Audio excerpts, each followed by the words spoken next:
This episode of Capes and Lunatics is brought to you by Tweaked Audio. Get awesome headphones, go to tweakedaudio.com and use the coupon code Southgate to get 30% off, free shipping, and a lifetime warranty. Or you can get there through the link on our website, southgatemediagroup.com. This is Luca Perk, and you're listening to the Capes and Lunatics podcast. There's a thin line between heroism and madness. Here the line fades to nothing at all. This is a world of Capes and Lunatics. And nothing is off limits. It's been really great stealing your identity. Who is that, Brian Cronin? That's the real Maz. That's one of the Mazes, the one who gets in Charlie's house. Whoa! Go back to the Capes and Lunatics. I am Phil. Joining me, as always, the Stash from New Jersey. It is Charlie, the Professor Essa. And the Drunk from Florida. It is A Drunk from Florida. I can't take that title. Rules fight me nerd hellfire. Also, it's Friday night, so why not? Oh, you know what it could be? It's a monster. Calm down. Hello. Guess someone's not sleeping tonight. Hello. I was gonna say, you could be the responsible drunk from Florida. Yes. Might be the other one it is. There's always a drunk responsible. That's all I know. Stay thirsty, my friends. Anyway, so Another slow week. not for Joss Whedon. Oh my goodness. It's overdue. I mean, it was an open secret, but he's finally pissed off all the wrong people, and they're pushing him out, and that's just how it goes. It's just well, you know, I think we're just at a point where people are just sick of it all. Abuse of power, yeah. Sick of perverts. Yeah, you know, like, you know what? F it. Yeah, to heck with him. You know, but everybody's still like, Ray Fisher, you can't work either, though. So, you know. Well, you know, but that's also because Ray Fisher's didn't go about it the right way. You're making ultimatums to the head of Warner Movies. Yeah, I mean, his mom's not managing him, because that feels like a momager move, like a Lindsay Lohan momager move. Not to be confused with Kris Jenner momager. I mean, I'm gonna be honest with you. He's, you know, Ray Fisher is not wrong. Who's the guy who played Gunn? Has he weighed in on this yet? August Richard. Well, he got a job on S.H.I.E.L.D. for like a couple episodes. I don't know. Well, I believe, he weighed in. I believe today it was him, James Marsters. I didn't see what he said, but Michelle Trachtenberg. Everybody's eyebrow. Oh yeah, did you see the Michelle? So everybody's basically saying it's time to just tear off the Band-Aid. Oh, yeah, did you see? They said they had a Michelle Trachtenberg role where they're like, yeah, Joss isn't allowed in a room alone with her, and she was 15 at the time when she was on that show. Yeah. Well, you know, I mean, it's unfortunate that, you know, the guy couldn't handle the power. You know, some people can't handle being in charge of things. They can't handle the idea that they never learned Patrick Swayze's lesson from Roadhouse, which is be polite. Yes. You go farther when you're polite, which means that when someone comes to you and gives you news you're not happy about, you say, You don't ask them why they're keeping it. But that's old tea, though. That is so old and well known. Like, I know. That Charisma Carpenter tea is so old that Yeah. Well, yeah, but that's the thing. It wasn't, you know, it's symptomatic, and that's the thing. I'm willing to wager there's an aspect of it where, you know, it's one of these things where the person, because he's so used to not being polite, didn't realize that he was supposed to be polite. And that's the thing. That's also how Angel got fired. I mean, got canceled. So, you know, the signs were there. If you know the story, you know the story. But the signs were all there. You know, but that's a thing. It's just not that great that I'm going to ignore that. Yeah. Well, you know, personally, I'm not even that. I've still yet to watch Firefly. I don't know if it's that good or not. Trust me. I mean, it's really, you kind of lose the point when everybody's a Han Solo. Like, you lose the point of Han Solo if everybody's Han Solo. Yeah. Saved you 13 episodes. I know. I liked it when the people. This is what I always say. You know, I like John Waters because he keeps his skeletons in his living room. Yes, he wears that freak flag proud and high. Yeah, you know what you're getting with him. He's not trying to be anything else. He's like, and Gene Roddenberry with those, short skirts in Starfleet. We knew who he was. He wasn't hiding who he was, and it didn't detract from the other things he could do. And for what it's worth, Gene Roddenberry, notoriously a polite person. So it's the Navy. It's the Navy training. Yeah, that's the thing. If you are polite, that's the thing. If you are polite, you can address your concerns. Because here's the thing. I will be honest with you. An actress becoming pregnant in a series, that is a conundrum for the producer. That they now have to say, okay, how will we address this? Because do we write them out of the show? Do we have them hold a basket of fruit? Do we suddenly have lots of coats in her wardrobe? Well, you have to think about the season before she even got pregnant. It was weird. So let's not even start with the whole season before things were weird. So that was just the cherry on the poop sundae.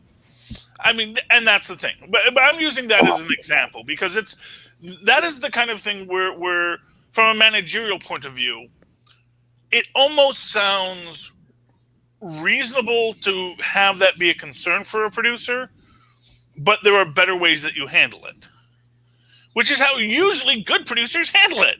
They say, okay, well, I think you're going to be holding a lot of fruit this season. No. We're going to have you give them the old CC from the nanny.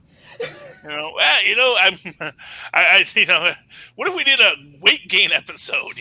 We just said you got really fat, or let's just say. I'm saying is Alice Hannigan on How I Met Your Mother. I think she had like 2 or 3 kids during the course of those 9 seasons, and they handled it perfectly. So exactly. That's all that I'm saying. Because it's not something you can't handle. It's not something that you can't deal with unless your problem is someone, having a life outside of your show. And that's the thing. It's just like I said, he's finally pissed off all the wrong people and everybody. This is just the typical trend where everybody just comes out of the woodwork. I wouldn't be surprised to hear from his 4th grade teacher. He was a no good kid. I tell you, that's just how it is. Well, I've just kind of been waiting on this one. I was like, I don't know. I was like, Ray Fisher kind of pushed the snowball down the hill, and I'm just like, okay, it's not really picking up traction. Then he got let go of that TV show, and I'm like, okay. Yeah, I don't know. It's interesting to say the least. Yeah, it is what it is. He's not doing anything that a million other people aren't doing literally right now at this moment. Okay, yeah. So of course, then you have the Gina Carano? Carano, yeah, Gina Carano. Yeah, they were trying to cancel her anyway, so I think they finally. Well, yeah. Because she violated the contract that says don't say stupid things out loud. Everything you say, do, or breathe while you're on a Disney property, you run it through the lawyers. It is known. It is known. Yes, they have a character clause. They gave her. Lots of shows do. They gave her a couple chances. I think first a lot of chances. Like shockingly a lot of chances. There was like weird comments about transgender people, and then then she was one of the kooks. So the election was stolen. But I think the final. Don't get me started on that one because it broke my heart. Like I was already on the border with Kevin Sorbo. Like he was just like I was like, okay, I love Hercules. I love all the other stuff you've done. Just shut the hell up. And then and then I was just like, oh no! Unfollow. Speaking of that fandom, did you see some of the fans were like, you know what? Since we're canceling Gina Carano, we're like, Lucy Lawless, baby, I'm here for it. Keep the character and just have Lucy Lawless portray the character from here on out. I mean, it's fine by me. I like Lucy Lawless. She's cool. Just keep her off of horses. I don't want her to break her back again. Yeah, that's true. Just don't let her ride a horse. Just get her one of those nice CGI horses, a little pony, and she'll be fine. Well, I mean, the Mandalorian's mostly like the big CGI escape now, so I think exactly. I give her some stunt women, Yeah, exactly, and not for nothing. Lucy Lawless, she's a tall glass of woman, so it's a little. That's probably why a lot of women end up doing their own stunts. Either you're too small or you're too tall, things like that. Yeah. Well, that is the thing. But I'm all for Lucy Lawless. She hasn't done anything stupid yet that I know of, and that's the important thing. I don't care if you do things stupid. Just don't let me hear tell about me it. about it. You know? Oh yeah, not even stupid. I think didn't Lucy Lawless tell Kevin Sorbo to shut up? She's like, all right, you're blocked and unfollowed. But that's the thing. It's like, it is what it is. Everybody's living their own reality. I mean, times of poop. I get it, but keep it to yourself, bro. You don't have to be on Twitter with it. You can keep that on Parler, Clubhouse. I don't need that on my Twitter feed. The thing is that, there are certain things that when you say it out loud, people say, oh, yeah, that's a nice thing for you to say. And then the people who don't like that thing being a nice thing to say get mad that they can't say that it's not nice. And it's like, well, no, because this person's saying, you know what? Hey, everybody just be cool. Because you know what? You're a woman, you're a man, you're something in between. Fine by me. What do I care? Honestly, it's like, is it really affecting you? Does it? And exactly. Well, the last thing for Gina Carano, I guess, is she compared. I don't know if she compared just herself or all Republicans in this country to Jews in Nazi Germany. Yeah, whoa! Everybody knows you. Everybody knows. Yeah. Nick Cannon learned that. We just got done dealing with that with Nick Cannon. Come on, people. Well, it just. Yeah. Well, Nick Cannon's was a little bit different, but yeah, it is. We're on the same lines. I mean, yeah. Well, what it is, it's a claimed victimization, and this is, I had a whole conversation the other day because when someone was saying, "Oh yeah, man, cancel culture, that's like the Nazis burning books." I'm like, no, not at all, sir. Exactly, because the whole yeah. They cry that they don't have freedom of speech, but it's like, yeah, you could say whatever you want, but you just might get a twisted tea upside your face. Those are the consequences. That, or your employer fires you, or something. You can say what you want, but there's consequences. Yeah. Well, but I love the fact that people that are.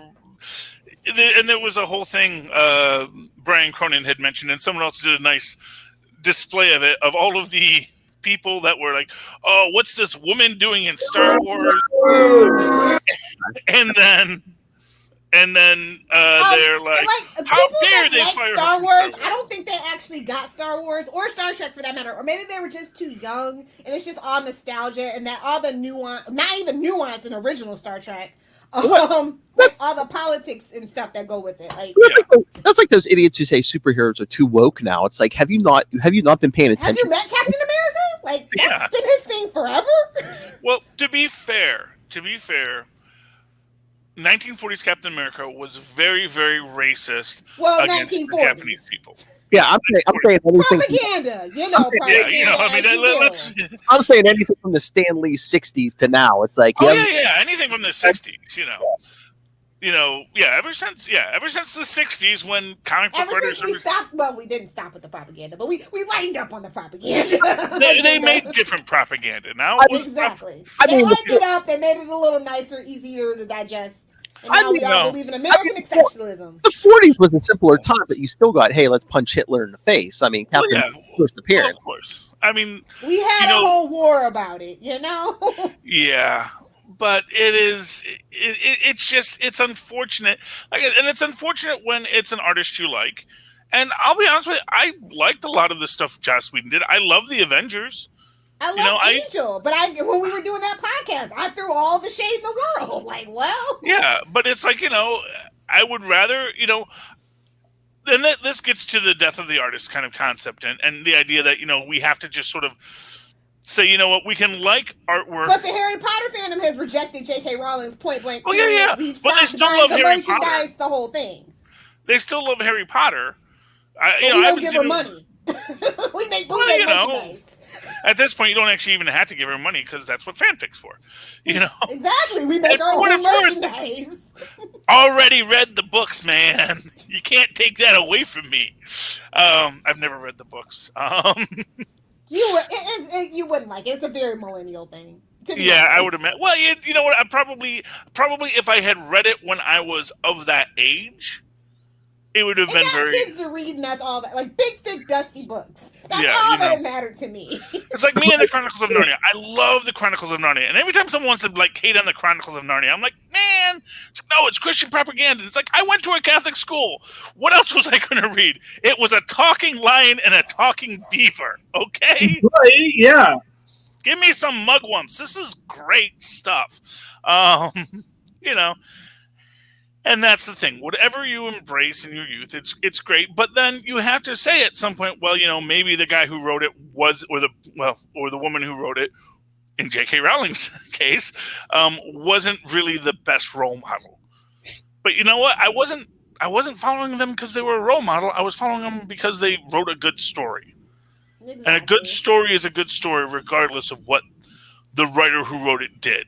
And again, honestly, in my elder years, like it's not even that good of a story. It's just really a ripoff of a lot of that typical British, away school stuff. So, and again, I mean, a lot of times, especially back in the day, like when you come across a work, you don't even know who the author or who makes something is besides a name, and it's just like, oh, okay. Full disclosure: if you ever see the rest of this office and you see Ayn Rand books, it's just research. Full disclosure. Yeah, I'm just gonna throw this out here. You know what?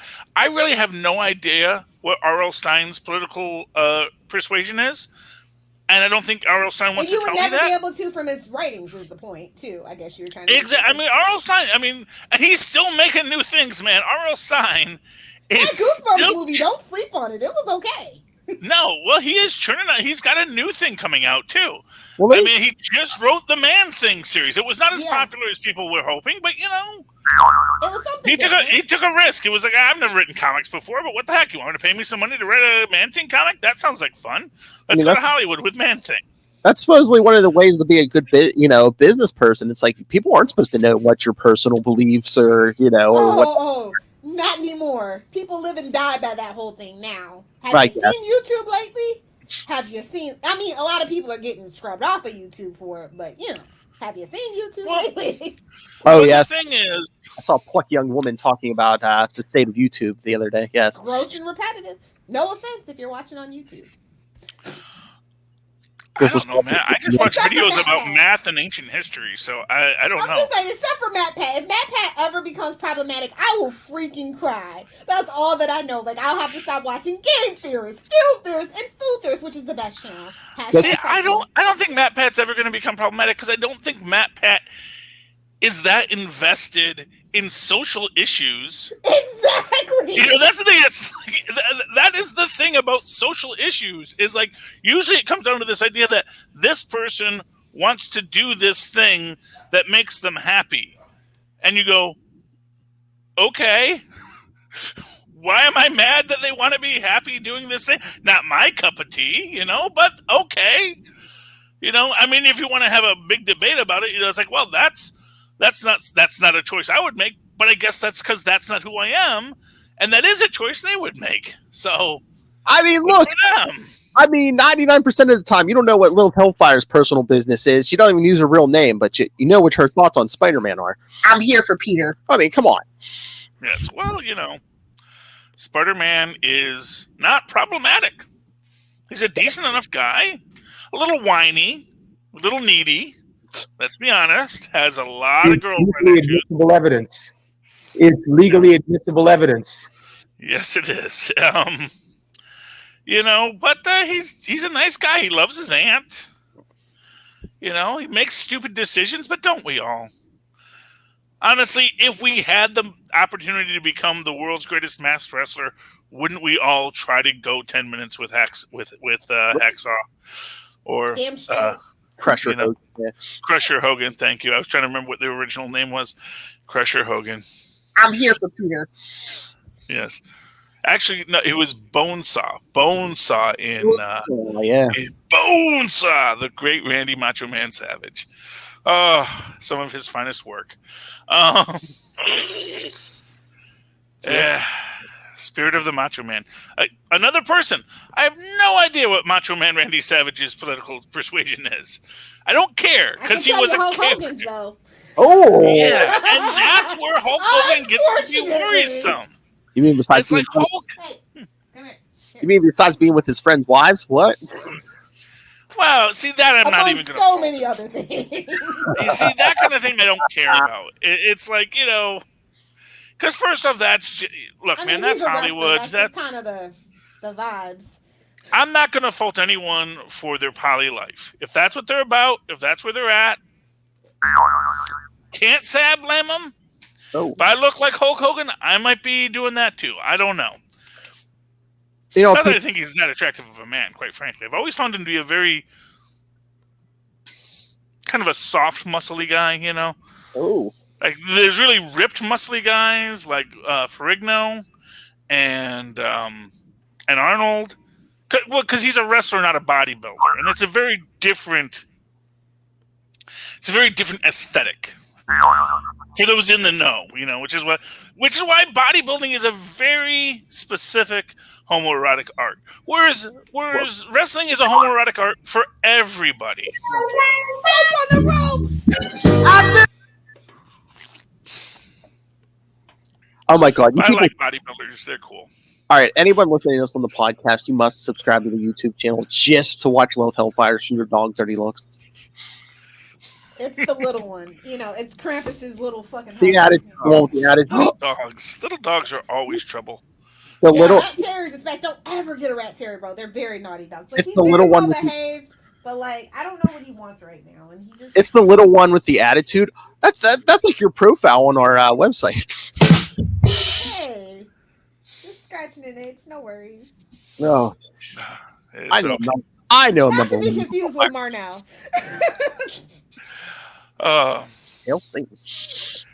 But yeah, so that's what's. I'm kind of bummed that they're not greenlighting the new Wonder Woman based on Flora. TV. Oh yeah, I think it was going to be. They are ruining the Wonder Woman property, and I literally don't know why. Every chance they've had, they've given us garbage. There, I said it. Well, I mean, would you rather they put a garbage show on, or not do it at all? It wasn't going to be a garbage show though. It's animated. Oh. The animated series are like great. Like I think the outline's still floating around online, and it seemed like a good idea. They need Wonder Woman something, okay? Wonder Woman something. So what do you think killed that one? Is it just that she's like a product? The Wonder Woman movie did so bad. Oh, I was going to say probably. That's exactly what happened. And I don't think Future State's doing that well either, because it was based on Future State. Well it's like So it's maybe the Future State Wonder Woman. So there's this pilot. I'm pretty sure you can probably. Well, not even a pilot. I think it's like the first 3 episodes or something like that. You dig around. It's called Amazon, and it's like kind of like Smallville, but for Wonder Woman. And they didn't greenlight it in favor of the Berlanti verse. And I'm still #bitter. It's really good. And just for whatever reason, they just don't want Wonder Woman to succeed as a property, and it just has been really bothering me for like about the last 6 years. Yeah, I mean, I think every turn they could have had certain other people. No shade to Patty, she did okay with what she was forced to do, but there were other people itching and chomping at the bit that had a little more prestige. And they ended up with New Gods. There, I said it. If you know who's directing New Gods, who should have been directing Wonder Woman. That's all about. Yeah, said that, but yes, yep. So yeah, just things like that, decisions like that, just make me worried. I will buy Wonder Woman. I will sell my stocks. I will sell my house. I will buy the Wonder Woman property from you, Warner Media. Just give me a call. Drop a DM. I'm just done with you ruining Wonder Woman. Warner's, just give us the whole thing. Yeah, well, they're not going to give it to anyone because it has value. Because it has value, but they're ruining it vastly. Well, you know what their problem is? Is they want to make. I mean, this sounds kind of silly, but their attempts to make new content doesn't translate well the ideals of the iconography. Exactly. So it's like most with Superman for sure. Yeah, Wonder Woman, Superman are very iconic images. And they are, and you don't need to do much to translate them. That's why, Christopher. Yeah, I was watching Caravan and Garbage recently, and they were talking about the Donner Superman, and how it was a adaptation of Golden Age Superman comics by guys who never worked on comics, but just vaguely remembered what Golden Age comic books were like. And that is a perfect translation of it, and it makes sense, but it actually worked, It actually worked because it just embraced who it was and who it was as an image. And it was a very oversimplified image, but, comics don't have to be that complex unless you're ready for them to be. And I think that's the problem that they sometimes have over at DC, which is that, and I always say this because they have Batman, and Batman translates so well. I mean, even, because Batman translates as camp, because, let's face it, he's a guy dressed like a bat. Batman. I mean, he's based in pulp, so... Yeah, he is a pulp character who pulps up the place, and you can make him gritty, you can make him silly. He works no matter what you do to him. Batman is like silly putty. He is just a reproduction of the comics, and it's whatever you want to reproduce him as, and he works. Basically, he's pretty much one of the most popular, comic book characters in history. Yeah, he has no power, so you can basically put him in any setting. Exactly. But he has no power, but he has tech. So you can have Batman in space. Yeah. You can put Batman in space, as they did all the time in the Super Friends. I mean, he makes the Super Friends ride in his plane, and most of them can fly. Exactly. Well, it's a long It's for resting. It's tactical purposes, but for people that don't play 4D chess, I guess they can't understand it. Hey, even Superman had the Superman mobile. The little punchy fists. We don't loved that. That was a great toy. Oh, that's because there was kryptonite every other episode. Come on. Well, it's a real problem for the guy. If only Lex Luthor had given him that kryptonite immunity formula, but he had to blow those chemicals through Lex's hair on purpose. On purpose. I heard something. I think this week on some podcast or something, they were saying it's not just the radiation of kryptonite. It's like, think about it. It's like basically, that's like the life force of couple billion dead Kryptonians in each piece of kryptonite too. Yeah, well, I think it's mostly psychological. Oh yeah, psychosomatic. Because you realize that it's like he never actually dies from kryptonite. It just weakens it because I think it just makes him feel alone. It's actually the crippling ennui. That's the real death of kryptonite. It's like, my home world, I am the last, except for all those other people, but I am the last full-sized Kryptonian, except for my cousin. But she's I can't date her. Come on. But that's what that it's just that kryptonic ennui, and it's like, oh, I am weak. I am nothing. So yeah, is WandaVision still a thing right now? I don't know. Yeah. Oh yeah. 6 dropped today. Yeah, I didn't know if how many episodes are they going? Like 8 or 9? No one knows. Today was 6, and there's 9 in total, Lilith.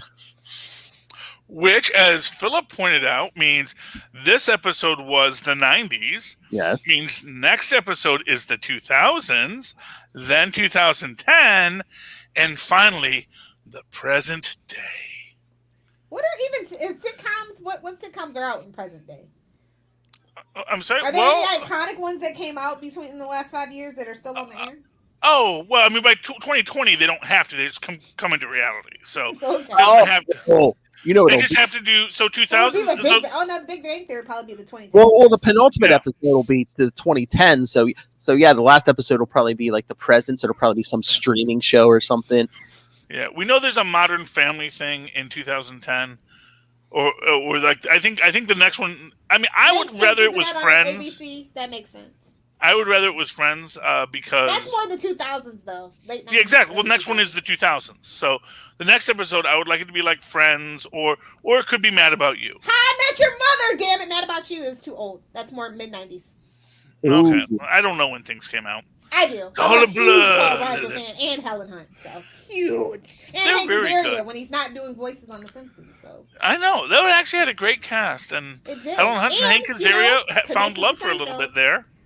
And then they found Godzilla, and I think they broke up shortly thereafter. I was going to bring up WandaVision here because I didn't think you were up to date, Lil. I'm not, but I don't care about spoilers because I don't care about that show. So. Yeah. Well, also I need something to talk about in super connectivity. But you know what show we can't? I mean, Lil, did you watch Black Lightning on Monday? I did. It's the last season and it shows. I mean, I kind of like where they were going with it, but it's like every season it's the same villains. It's the bias whale. But do we complain about that on the Flash? I mean, basically, no. It's not. Even Wells always comes back. Come on. Even Eobard is not there every episode. Tobias Whale is there every episode. Okay. He's bad at his job. That's why no one cares. Black Lightning is incompetent. There, I said it. Well, no, maybe he just has very competent villains. Okay, look, here's the thing. Lala's competent? Maybe nobody's competent on that show. Maybe villains. His wife is competent. Maybe villains and heroes should be locked in a struggle over multiple episodes. That just reminds me of an 80s cartoon, you know, He-Man, Skeletor. Yeah, and that was awesome. So what are you complaining about? Yeah, but doesn't your hero... It's just not what kids want these days, and a ratings show. That's all I'm saying. Okay, well, that's a possibility. It's not even the whole, Black Lives Matter. You know, they give you a monster of the week. Everyone says it's a monster of the week. You have one overarching story with a single villain, and it's why aren't there more villains on this? Because we don't want to be a monster of the week show. But with superhero shows, it's just kind of expected. Like you just can't buck the trends, especially if you're on the CW. You gotta go with the flow. Well, how many villains are in Black Lightning's Rogue Gallery? I guess is the question that you have to have. They didn't have to stick to the book, though. Is the point? Well, yeah. Nobody knows Black Lightning like that. But the truth of it is that you have that problem when you have. See, this is. I mean, just do what Arrow did: steal a bunch of Batman villains. Well, but that's the thing. Technically, he was a part of the Outsiders, so at least that would actually make sense. But only if Berlanti wants him to have it. That's the problem. That's but like really is only producer in name. He has really nothing to do with the show. The show. No. But well, then whoever is in charge. Actually, who is in charge at DC? Maya Brockett Hill and her husband. Okay, well, whoever. Lightning, yeah. So it's sort of like how they would not let Agents of S.H.I.E.L.D. use the word sword. Even when they went to space. They knew they supposedly they said they wanted sword for the movies or now. No, they wanted Agents of S.H.I.E.L.D. to not have sword.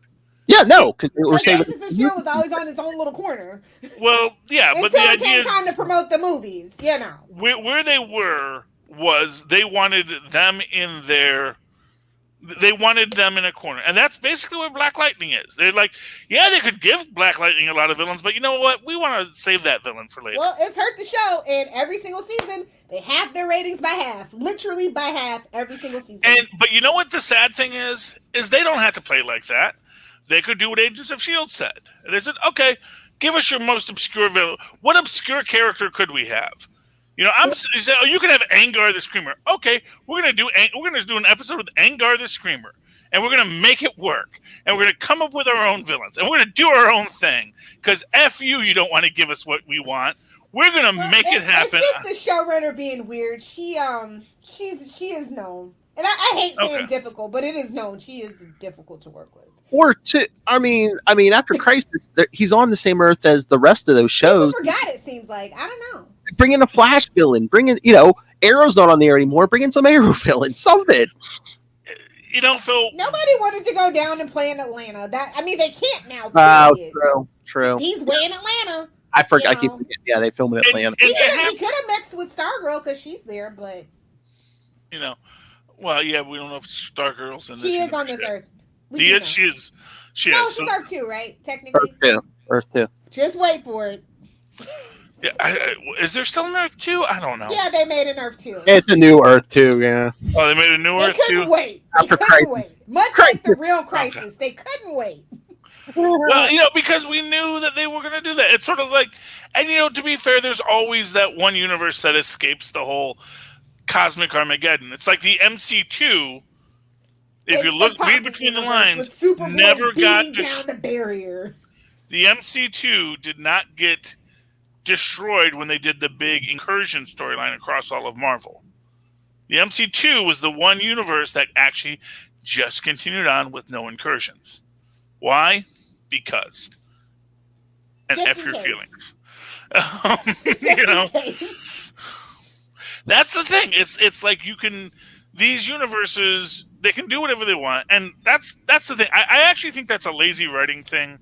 If you're not going to come up with a new challenge because someone says you can't use this character, you can't do this thing. I don't know what's going on at that show, but ever since season 2, it's been no bueno. It's just been kind of on a downhill slope. And then all the things that people are saying behind the scenes, like that one girl I don't know what's going wants on. to leave. Who wants to leave? China. McLean. I mean, so it's like a whole thing over there. What's the last season anyway? Not to be rude, but man, it's you know, it's the CW, so yeah. But I mean, like if you look at Warner's media as a whole, and you look at the idea that, as you've suggested, that they keep on hurting Wonder Woman for some reason, are they hurting Black Lightning for a similar reason? I don't think so. They want a black character better than Cyborg so bad it's not even funny. They hate Cyborg. Even before Ray Fisher got cast, they did not want to do the Cyborg thing. I don't know why they did. I guess because they couldn't do the Green Lantern thing, so they felt like they had to have it. You know, I'm like, there's other black heroes in DC. This is not. But are there? I don't know. Okay. I mean, I will defer. I don't read DC, so I don't know. I know that, like, exactly. There are. It doesn't have to be this way. Is my point. Do they have a Bill Foster they can pull out when they need it? Do they have that backbench of African American superheroes from the 70s? I mean, they actually do. They just don't. Well, why don't they? Well, I think the new that's literally what they're there for. It's like, you know, but this is the thing. DC always wants to be. We just want to deal with the top tier. Well, they tried Vixen, and then they had a scuffle with the actress.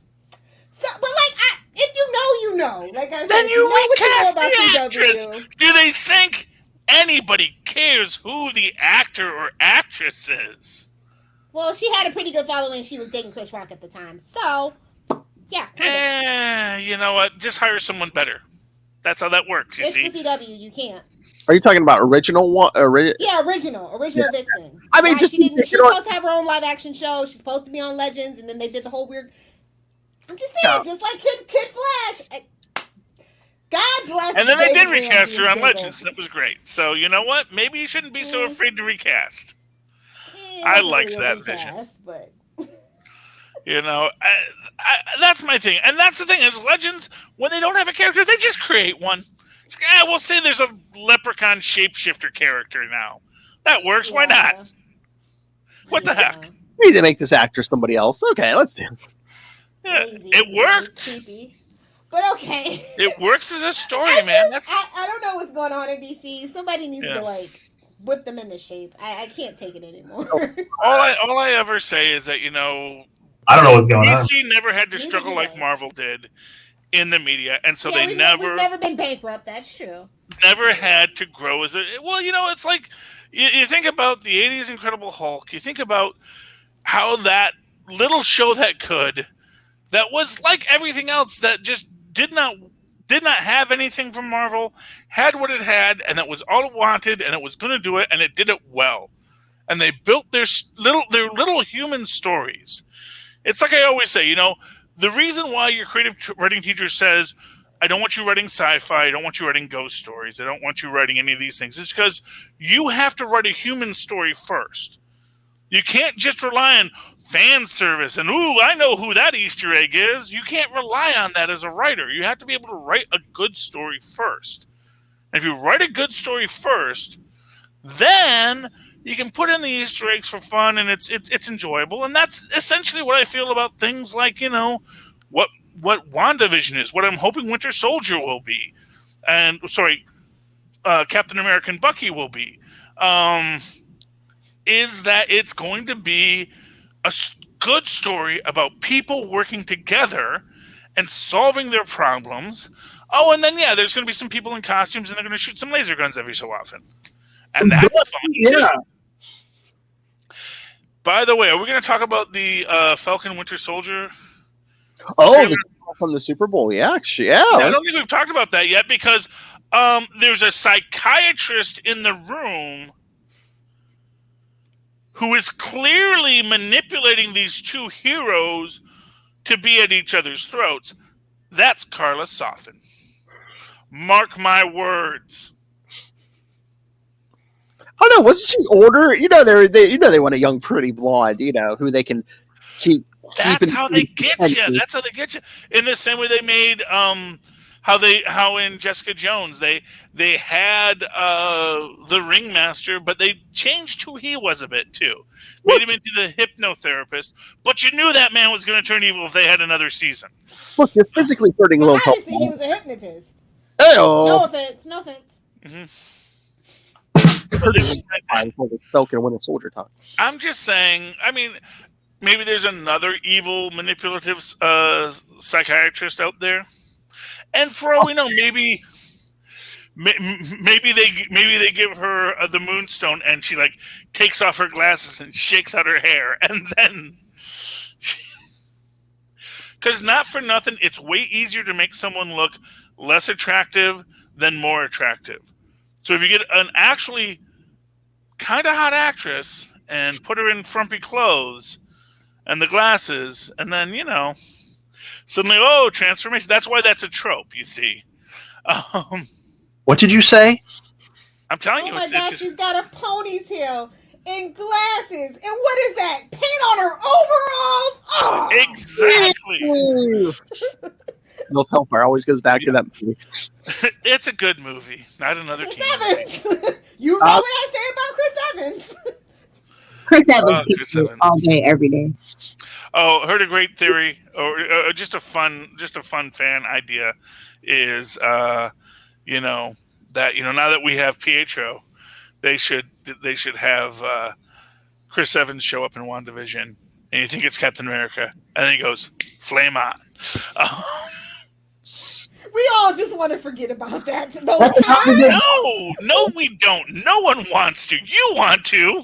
It's like someone recently said, hey, at least as a society, we collectively said no to Yahoo Serious. And I said, no, you said no to Yahoo Serious. Some of us love Yahoo Serious. Ned Kelly forever. Thank you. Oh my God. No, even if it's just like the last 5 minutes of the episode, they'll like punch out bad guys. You bring in Chris Evans and Renner, and you have Cap's kooky quartet. Oh yeah, well there you go. Well, they're pushing Renner out the door too, so you better. No, he's moving into his old man stage as a superhero. He's passing on the torch, and we'll never see Renner again. For insurance purposes. So. We're going to be in an apartment eating pizza, and Kate Fish exactly. This is what he's going to do. I'm guessing there's like it's gonna be interesting how they read it, because it's probably gonna be like a kind of sad thing where it's like, yeah, me and the wife, it was hard after the snap, and this is where you're gonna again explore that psychological damage that the snap caused, and the idea that maybe it was a day for them, it was 5 years for him. He went totally nuts. And then it's like, my husband was the I don't kill people husband, though I shoot bow and arrows at people. It's like, I know that's who I was. And, I've done some things I'm not proud of, but, I always did that. But I was always the nice guy. And now I was a murderer. And Hayward told Monica this week on WandaVision, you were gone for 5 years. You don't know what it took to keep the lights on. I don't know, you had to do a double shift. It's really only half the people were gone. It's not like, oh my gosh, half the people are gone. It's like, I worked at McDonald's. Like, man, well, call Larry. See if Larry hasn't been blipped. Get him here to work the fryer later. Okay, look, I know that there's a backlog of fries, but actually, fortunately, there's only half as many of you who want fries today. So actually kind of works out. This actually... fewer people buying fries, but we don't need as many people on to work this station. So I guess pickle. Yeah, I guess everything's in balance. Well, yeah, we'll definitely get Young Avengers, because Kate Bishop, we got the twins, And I've heard that Teddy is coming. And Teddy may be the aerospace engineer. Oh. We'll have to see. Well, because originally they were saying it was the girl, but it could also be the girl's brother, or someone else, or Teddy could just show up in Secret Invasion. Mm-hmm. Yeah, I mean Teddy could be anywhere. Teddy as the Kree Skrull hybrid is interesting because they were saying. So here's a crazy thought. Hmm. Teddy is the son of Captain Marvel. Do you think Carol Danvers got busy with a Skrull at some point? Had little Teddy who... She could have without her knowledge. I mean, no. Well, why would it be without her knowledge? Because they're shapeshifters? No, but I mean, she knows Skrulls. She knows who they are.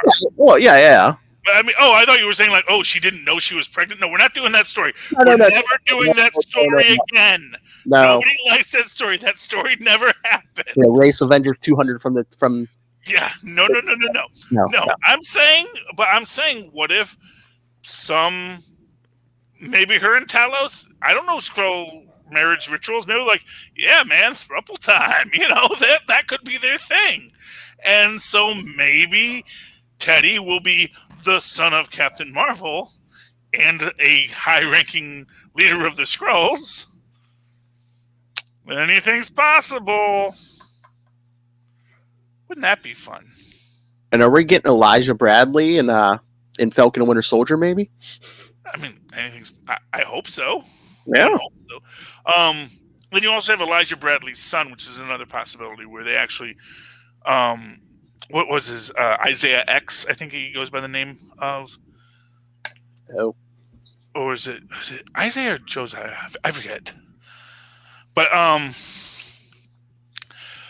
Isaiah Bradley is actually. Oh yeah, because you have the original Captain America, then you have the younger character. I believe he went by the name Patriot, correct? Or I'm so down on my Young Avengers trivia. Yeah, but anyway. But yeah, I thought. Anyway, I'm trying to remember who the actual original Black Captain America was. Was it Isaac or was it Isaiah? Isaiah. And then, so who's the one on Young Avengers? Elijah. That's why I said Elijah. Okay, so it's Isaiah. And who's the one who was the one who was taken with stolen sperm? Whoa! What? You don't know that story? They were called The Crew. Was a early 2000s book. I didn't read it. I just read it. I read things in Oh, that. Are you talking about the wiki? He reads the wiki. The Skrull Crew or whatever? No, not the Skull Kill Crew. There was a group of African American superheroes or black superheroes. One of who was they were basically the government because hey, we have this super soldier in prison. What if we stole some of his DNA and basically made another one? Because, his children, because he had a child before he got the super soldier serum.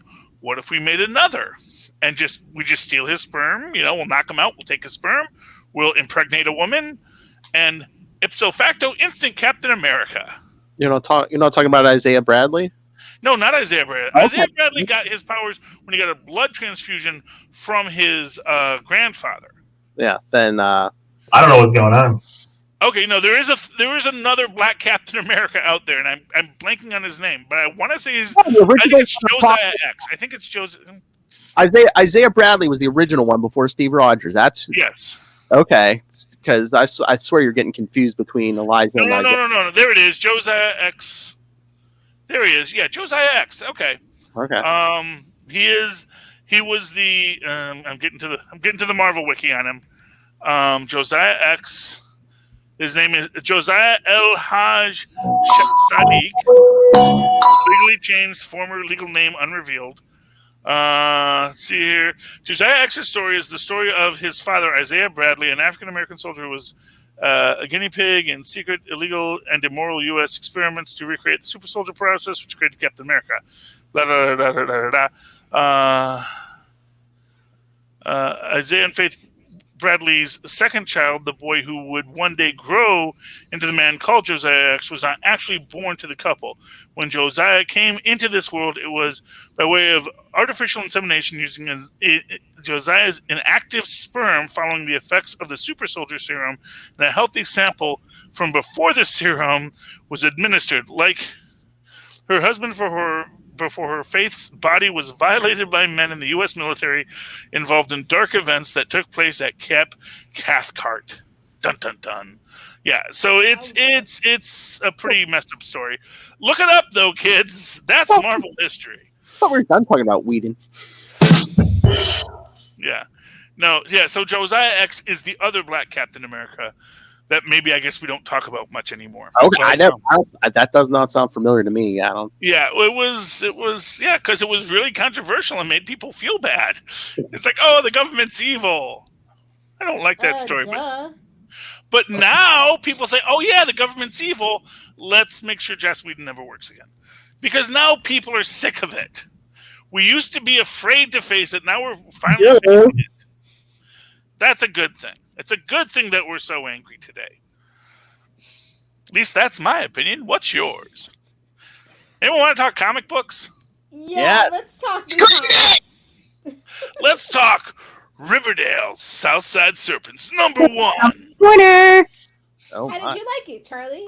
I love this book, man. I want Southside Serpents #2, man. Where is that book? It'll be a minute. It does a 2-year freaking jump at the end. And it's like, oh, we find Jughead's real name is Faldsworth or Feldspar or something. I don't know. It's something or other. We've always known Jughead's real name. Forsyth. I didn't. Well, maybe you did. You know, maybe they've said it a few times in the comic books. I mean, a lot of times in the comic books. I'm sure they have. This may come as a shock to you. They even said it on the Archie cartoons that I thought you watched. Yeah. You just watched the Ghoulies. I'm sorry. Yeah, I watched Sabrina and the Groovy Ghoulies. I didn't really watch the Archies. I think the Archies were technically actually a little before my time. They weren't. I mean, we knew they existed. They were an iconic band. After all, we all sang "Sugar, Sugar." But no, I didn't really watch that much of the Archies. It was, I think there was actually rights disputes. I think you could get that the syndication on Sabrina was easier. And I think Archie Comics kind of. Yeah, that's very true. That's why she got a TV show first. Yeah, I think that Archie really was being very protective of their intellectual property. But no, man, this is a great story about basically, and honestly, I love this. Especially if you don't watch Riverdale, you don't know that side that they're getting at about Jughead. It's like wait, what? Well, no, but that's the thing. It's like even within that, like what I'm going to say is this is a good story. This doesn't have to be about Jughead.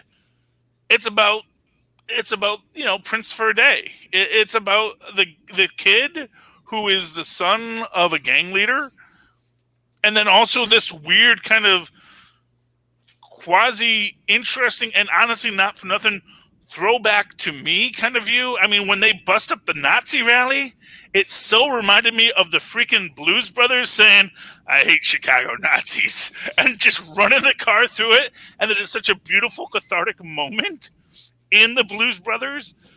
And I abhor violence, but dang, it feels good in a completely ridiculous film like the Blues Brothers, and it feels good when Jughead does it. So I don't want to give away this book. Everyone should go out buy Riverdale Southside Serpents #1. Make them make issue 2. It's worth it. They've already made it, but yeah, it's just gonna be a while because of how Archie's cycle is right now with the economy and things like that. Okay, I don't know, man. I really want to see what happens in those 2 years. I really want to see Jughead's growth in this situation. You know, like I said, it's not the Jughead I grew up with, but I actually can understand. It's like when you watch The Incredible Hulk in the 70s. It's not Bruce Banner, it's not Gamma Bombs, it's not all that stuff. But you know the spirit in it.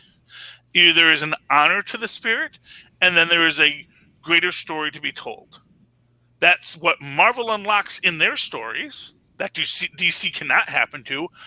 I think Archie may have done it well here too. And I guess given the success of Riverdale, I guess they probably have. So we'll leave for Archie. It's not the Archie I'm used to, but I don't mind it. It's just, it's alt timeline Jughead. I figure he just got stuck when he was doing the time travel police thing, and that's I mean, that's the thing. Is like if you like the lighter Archie, I can see how this would be a real sharp turn, which is why a lot of people said, "What are you doing?" But to me, I like Jughead and Riverdale. I do. Yeah, I can get down with a real world Archie. It's like this may get me into Riverdale, except I hear it's too soap opera-y, and it's like if very. You can watch wrestling. You can watch Riverdale. Well, I don't watch wrestling. I just like wrestling. There's a difference between liking something and watching it. A sexually adventurous freak. I don't know what that means. I'm a millennial. I don't know what that means. Okay, well, see. We binge everything, even if we hate it. Yeah, this is all years ago. Yeah, years ago. See, back in the day, we couldn't binge things. Things were just given to us when they wanted to give it to us. And we would enjoy them and would get the stories, would pick it up. But it never required a major commitment in our lives. I know language the kids use these days. I do.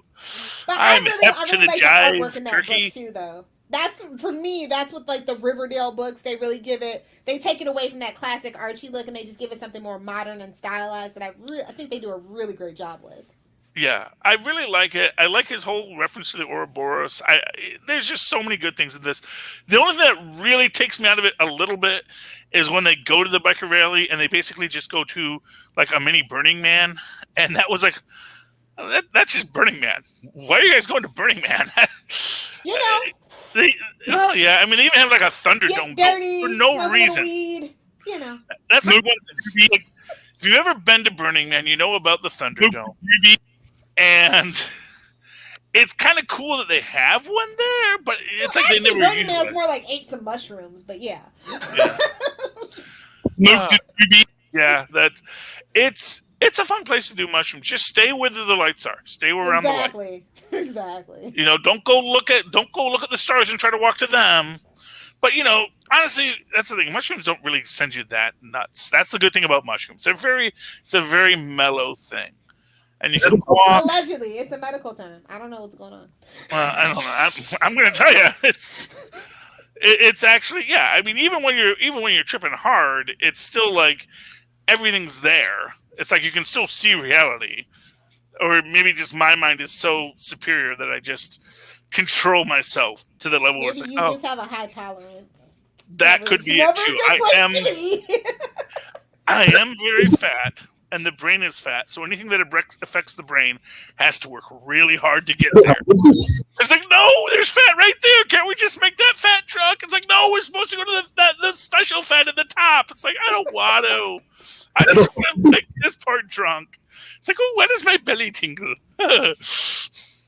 Hey, do you watch Adventure Time, Charlie? Adventure Time? I have. I mean, I don't follow it. It's. I have watched it. I've always liked Adventure it. Time people.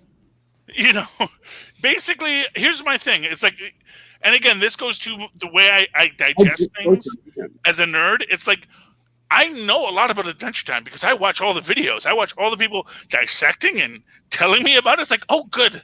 I'm a student of Adventure Time. I don't actually watch Adventure Time. I'm more interested in the lore than the adventure. I'm that kind of freak. Well, on that note, then, Christine Larson, who, if you know Adventure Time, you know her. She has a book out, and it's called Orcs #1. Ooh. And it's cute. It's like, it's kind of very animal theme-ish. They're like pandas, raccoons, things of that nature. But they're orcs, gladiators and all that stuff. And so wait. I'm sorry. You got to walk me through this because I'm fascinated already, and I really want to know more about this. So we're doing me now. It's called Orcs. Yes, but the actual animals that are the orcs in the book are like raccoons and pandas and things like that. It's kind of very in the vein of Adventure Time kind of artwork, but like more. What's the word I'm looking for? More furry. If you were like in the furries in Adventure Time, just picture that. Okay, but the story's great. It's fun. I can work with that. I'm intrigued. I think it's a really cute book. It's an all ages book. I'm pretty sure. Okay, they have well, like you know. cartoon violence, but it's really funny. As luck would And the have it, guy I'm all gets ages banished already. because of an acorn prank. Like, So, banished. is this a comic book or is this Yes, like a one of comic those? book. Oh, it's like a floppy, like a $3.99 floppy, not like an Well, it's a $8 $4.99 floppy, but yeah. And Oh. I think I want to say is it Boom or is it IDW? Let me double check. It is Boom. I'm gonna keep an eye out for Orcs. I'm gonna see if I Orcs can number find one. it. Christine Larson. She did the story and she did the art. And like I said, if you're an Adventure Time fan, you probably want to jump on this if you haven't heard about it yet. Very cool. Phil, what is your all ages book? Well, actually, I'll say Serpents is not all ages. But no, sir. No, I was going to say, of course, I have all Marvel DC, except, I mean, the only other book I got, of course, we talked last week, Radiant Black #1. Ooh, Radiant Black #1. Well, we already talked about that, so Yeah. I picked up go to the show notes. It's a good book. All right, I will say I started reading something on DC Universe Infinite. I mean, I'm like a year behind the game here, but I mean, I'm pretty much caught up. I still got to get an issue or two in between, but I'm current now on Green Lantern Far Sector, which is a really good book. Ooh, yeah. I wonder why you're getting all caught up on Green Lantern. I wonder. I don't know, Lilith. I think because we have a podcast about it from the boys that brought you the Quantum Zone. In brightest day. In blackest. Yeah, you know. Just to cut off your part. How noble. Ain't nobody cut off my People part. will escape our sight. That's right. So, but I mean, no, it's a really good story. I mean, even get into some real world things with, should people be allowed to peacefully protest and, Not if Sinestro has his way. Yeah, well, that's because he's Sinestro. He's the bad guy. His name is Sinestro. And he's has a couple of good points. That's all I'm going to say. And leave it alone. He's not in this story. So. Look, I'm just saying, as I've always said, man, the Guardians knew. They knew. They're like, oh, yeah, I guess it's bad that we have a fascist Green Lantern. I guess we should strip him of his powers then. Which just caused more problems, really. They could have just said, look, he raises some valid points, Sinestro. Maybe we should all sit down and Hal, you tell us why fascism is bad. And we're going to discuss this. And we'll see how fascism in a completely unregulated galactic police force that no one invites to their planet actually works within this fascism bad idea. So, yeah. But I mean, again, it's like a very far off sector, but it's a human Green Lantern. Her name was Joe Mullen or something.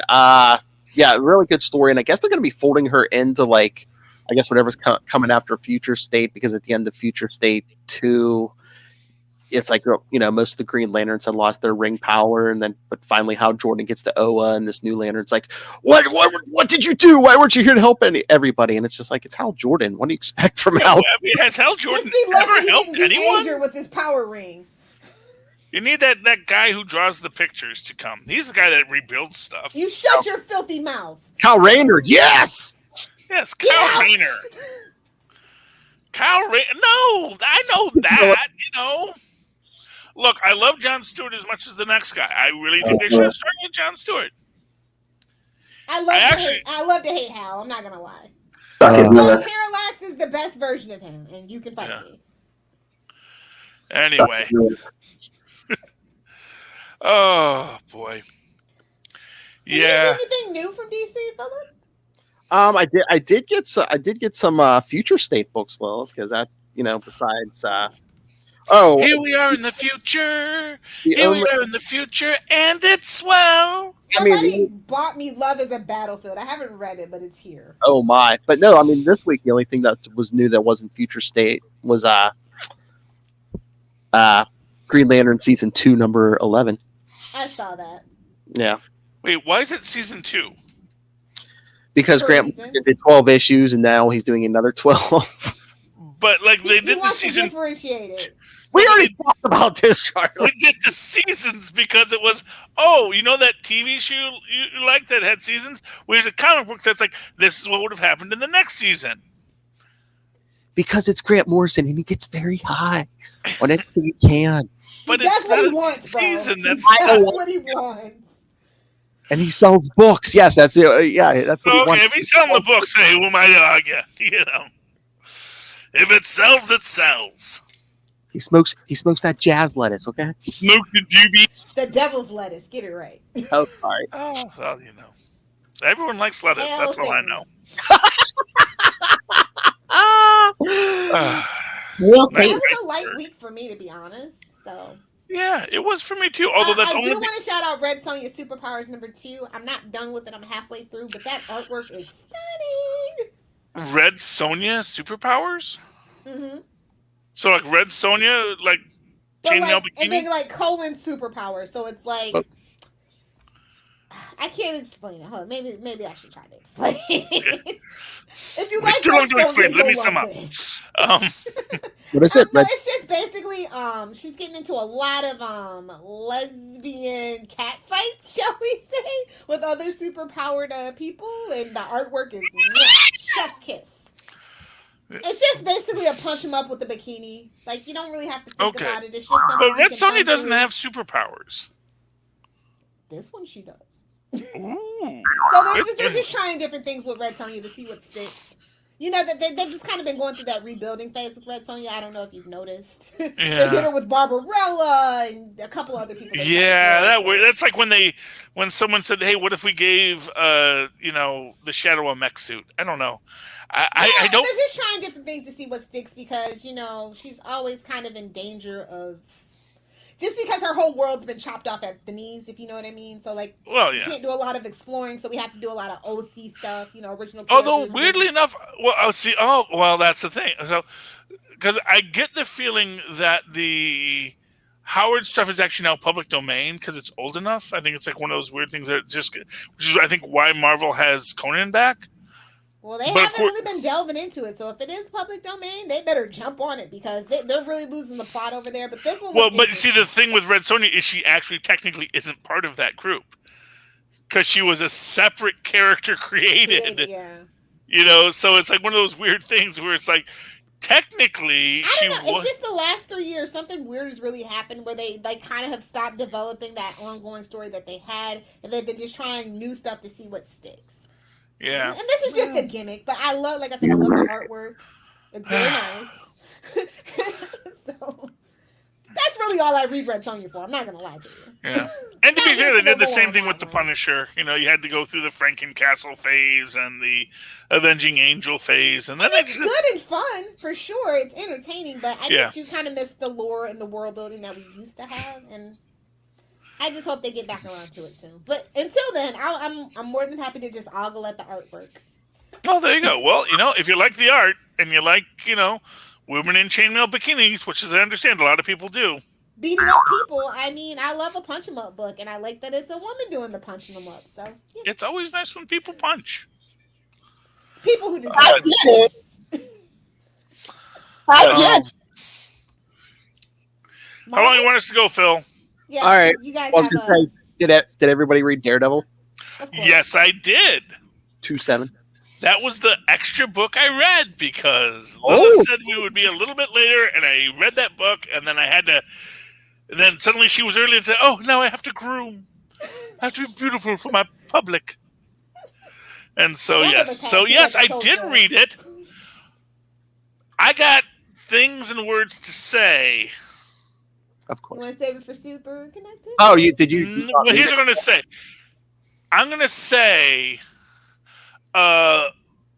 stay tuned. Tying into another book I read that we'll talk about over on Super, if Matt Murdock is resistant, certain other people are resistant too.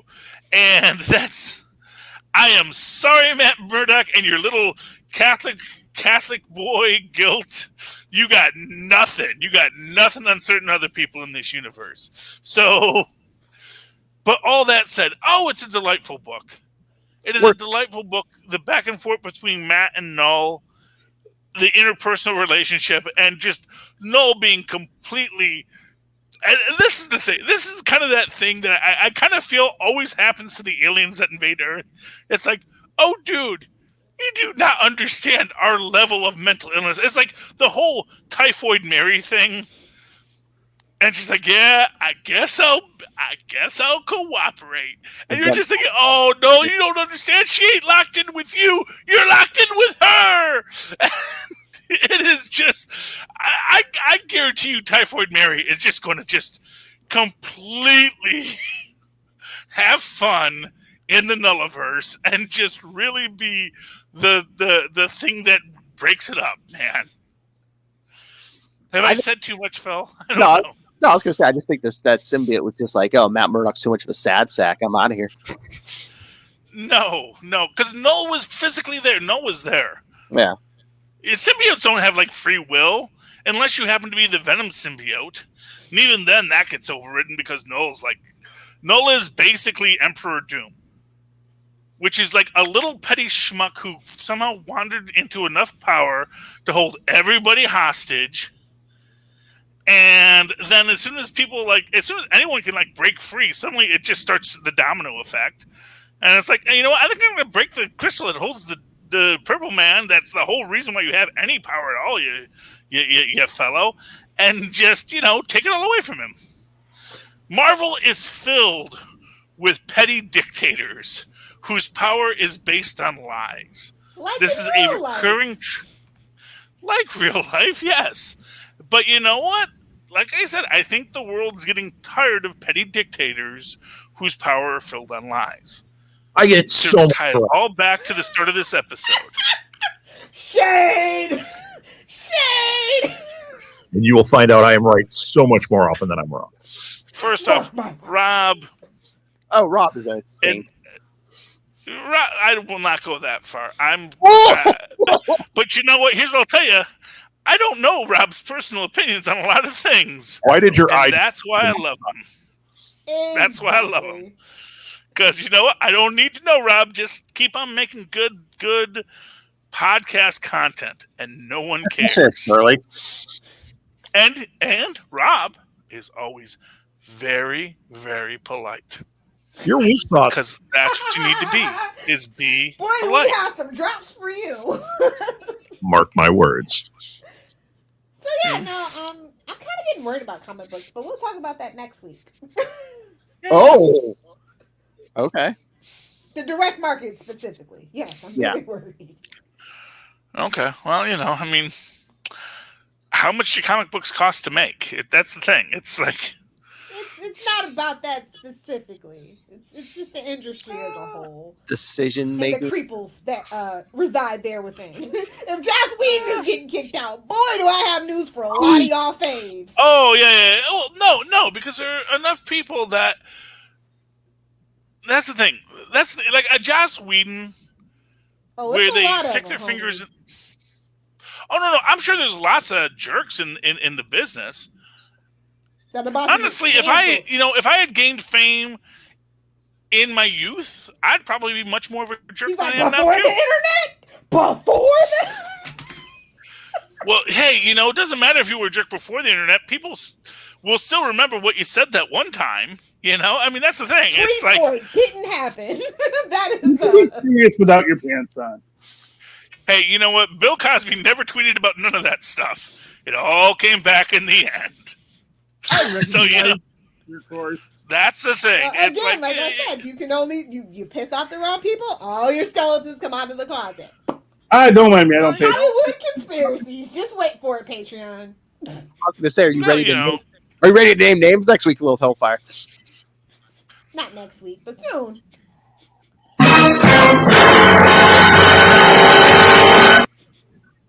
Okay. I just want to take this moment now to say, Lilith, if I ever have offended you because I was drunk at the time, I just want to say, you know what? I hope we can still be friends. I do apologize for anything that happened. Anytime I made anyone feel, and Phil, you too, if I ever made you feel uncomfortable in my room, so that's fine. I am sorry, Lilith Hellfire. Lilith, I'm sorry if I ever offended you because you didn't get my great ideas. Spoken like a I think I froze out at the moment I was trying to do the same thing for Phil there and just say, Phil, if I ever, I do want to I just want to get ahead of this. I want to say, like a good PR look, stunt. I just want to get ahead of this. Hey, here's the thing. I'm no angel. I grew up in a different era. I'm so old, after all, as I say. There was a time. I was sitting here and pointed that camera at his crotch. I'm just saying, there's a reason why I drifted over this box. Philip. Okay, yes. Philip was like, this getting too serious. You know what? Yeah, I can't hear you guys very well. I think I should upgrade my headphones? I think you should. How could I do that, Philip? I think you always throwing off my rhythm. Yes, you should go get yourself some tweaked audio headphones. For that crystal clear HD quality audio. That's right. tweakedaudio.com. You can use the code Southgate. That's right, for a handy discount on those. Mark my words. And when you're tired of canceling people, maybe hunt a killer with Michelle. That's right. Segues too, Philip. Thank you. Nice. Yes, and you can also use the code Southgate for that for a handy discount. Phil, I'm not interested in any of that. I want to just buy what I want to buy. How can I do that? Are you a reader, Charlie Esser? Because you can pick up Pod Life the book. When can I ever pick up a book called Pod Life the book? That sounds ridiculous. I don't think that exists. Well, you can go to Amazon, but the way to get there is to use the link below in the show notes, because not only will it help our show and our podcast network, but it'll also keep pants on that mad dictator Rob El Presidente, Rob Master Doom Southgate. Make it rain. So says You mean no matter what I buy on Amazon, it helps the show? That's no right. What you buy, no matter what shows up discreetly packaged. That Swedish penis pump. All right, Those so don't actually work. The hard was okay. But if you want to send your thoughts on anything we talked about, any comic books, TV shows, movies, email us, capesandlunatics@gmail.com, or call the voicemail 614-382-2737. That's 614-38-CAPES. And remember, you can find Capes and Lunatics all over social media, all of our various shows, links to this YouTube channel, links to the Patreon, links to merchandise. All in one place. That's Linktree, linktr.ee/Capes and Lunatics. All right, Lilith, where can people find you if they want to get canceled? If you want to, don't at me, bro, but you can find me on Twitter at Lilith Hellfire. Over on Instagram, being adorable with my puppies, smoothies, and cold pressed juice at Lilith Hellfire 86. And of course, if you're looking for the spicy memes, at Lilith Hellfire 69 on TikTok and the gram. Go ahead, throw it in. All y'all can just shut the hell up. Charlie! Well, if you'd like to write to me that old-fashioned email way the way our mothers and fathers once did, do so at superconnectivityblog@gmail.com. That's superconnectivityblog, all one word, at gmail.com. And of course, follow me on the Twitter as I live tweet Batwoman Sunday nights at 8 and DuckTales of Woohoos Monday nights at 7 whenever they're on, and I remember to do so at CHARLIE-SSCR. Look for the 2 E's in the middle. For quality. Bing! Thank you, Maz. I got you. That's the man. Whichever one. The real Maz Manzor. The totally real Maz Manzor. Totally. All right, everyone. Thank you for joining us. Come back next time. But until then, we have been your Capes. Ampersand Lunatics. Wow, I would do all characters. Only 196 episodes. Oh, that's when you sleep back to back and head to toe. Coming. got 2 boob windows coming. Don't worry. Hell.